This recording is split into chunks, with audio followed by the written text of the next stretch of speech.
gave us both of them. So we are simultaneously, we are chanting and reading and singing, and another way we are worshipping the deities. And this is both needed for us.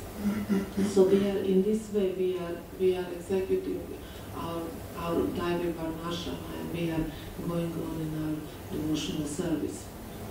Otherwise, if we are, this is for us, we need all these things, and if we can just, in one way, let's say, just all day sing and chant and worship deities and not do anything else, then in one way we would be coming back in the Satya Yuga, and everybody was on the level of Paramahamsa, and they didn't need Varnashrama at all. But somehow, rather after Satya Yuga and Treta Yuga came, people became a little bit more degraded, and then Varnashrama was introduced. So we can see that many of us are not really able to all day chant and read and dance, and we can see many times even just these 2 hours of japa times, many people having difficulties to be concentrated on the japa and to listen and to chant properly. So what to speak about doing all day just this? So that's where coming this Daivi Varnashrama, why we need all these other activities around. So Lord Chaitanya came here as Krishna came as a Lord Chaitanya to be example, to show us how to preach. And he wanted to, and he is giving one nice example how to give this love to Godhead and this process even to people who don't want it. And this is exactly what we are doing now, especially now during the Prabhupada Marathon. So many of you is going out with the books and giving these books and this knowledge to most of the people who don't even want this. So we are trying to find, yesterday we heard from Nirmala Prabhu very nice about a little bit about history, how Prabhupada was finding the way to give Krishna consciousness to people who didn't really ask for it. And also Bhaktisiddhanta Saraswati, he was also finding the way how to preach more efficient, how to reach much more people. So we are in their line, so we are doing the same. We are going outside and we are just what we're supposed to do. We're supposed to be so compassionate, saying like Lord Chaitanya it is. He was willing even to do this, to take sannyas, to do whatever is necessary just to preach to the people. So we can see we are also doing, outside is very cold and it can be unpleasant and people can treat us in very bad ways. But still so many devotees is going up. It's going every day. And this is so nice and glorious that everybody are happy to go outside and to try to do something. And these books, what we are doing, this is very good.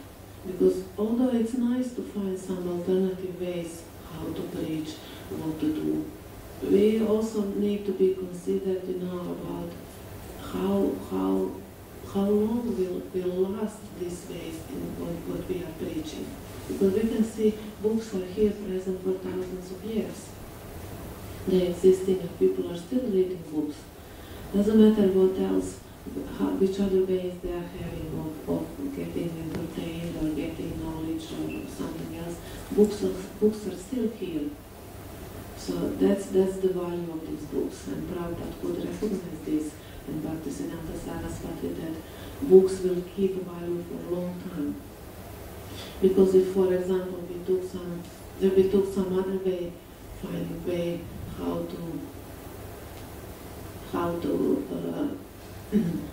to distribute Krishna consciousness, we could have some result, maybe short-term results, which is also good, to have short-term results, but it's much better if we can do something which will have long-term results. So I really wish you luck to all of you who are today going outside, and please remember Lord Chaitanya and remember his mercy and how he was so willing to give all this love to God and to everybody else. just feel like if you are just his extended hand and giving these books to the people. Because in the end, he is in our heart. He is the one who is inspiring us who to stop, what to tell them, and in which way try to put them closer to devotional service and to the Lord. So I would like to stop here. Maybe if someone has some question, comment, some point for discussion, we can 5 more minutes. Yes. Thank you for this class. You mentioned the 4 Kumaras with Mayavadis. Is that? They were impersonalists. Yeah, sorry, impersonal. Somehow I have kind of misconception in my head, here is Vaishnavas devotees and there are everybody else, which actually they are not all the same, this everybody else, just they were impersonalists. And this is very nicely shown because when Lord actually came to see them, they could feel the fragrance from the lotus, from the tulsi, from the Lord's lotus feet, and then they became devotees. So this was actually my guidance, just that they were not devotees.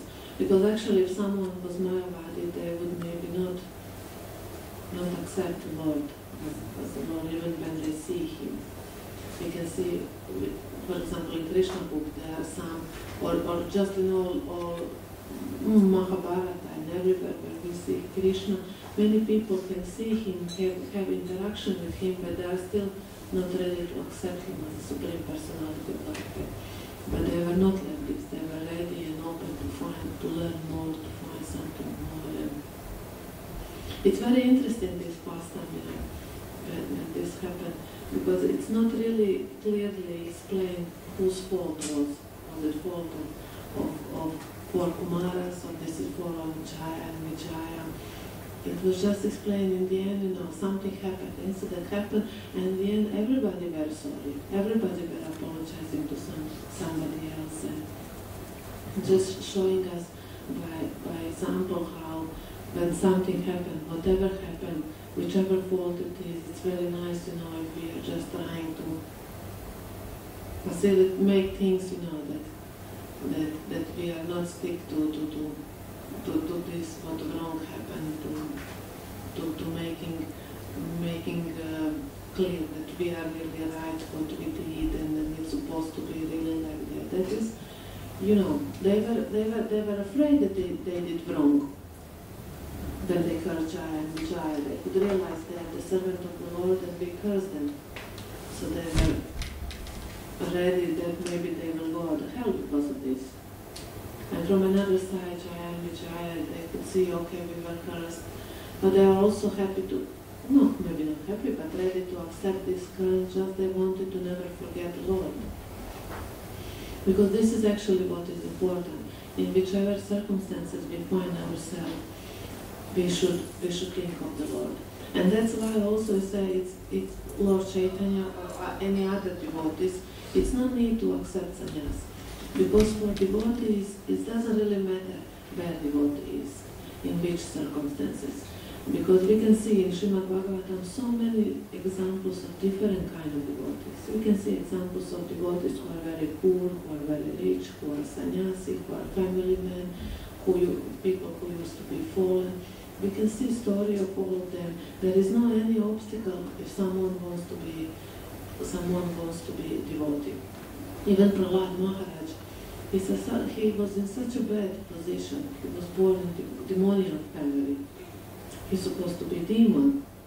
And everybody, many people when they approach to Krishna consciousness, they have problem with their parents, and many of us has to go through this first test, the society around us, how they are reacting, how they are trying to pull us outside of this.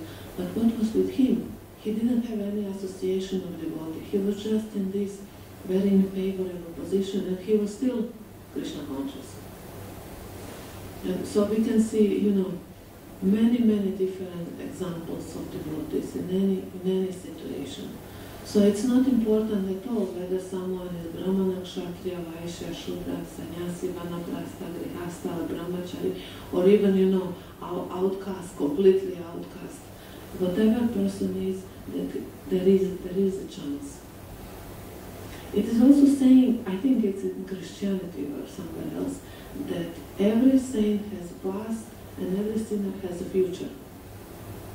Which means that every person who is saint now doesn't mean that this person has been born as a saint and having been angelic, all his life, although it may be. But it also doesn't mean with in very bad position now, in very bad consciousness and doing sinful things, that this person will stay like this forever. It means that there is hope for everybody.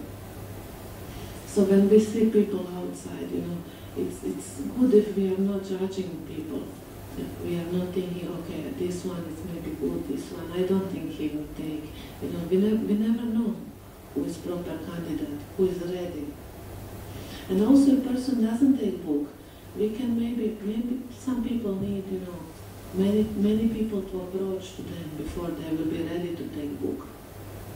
So if we just give them a little bit, few drops of knowledge or some nice feelings about devotees there, they're maybe performing some Agyata Sukriti, and then after some times they can be ready to take the book and to approach the process.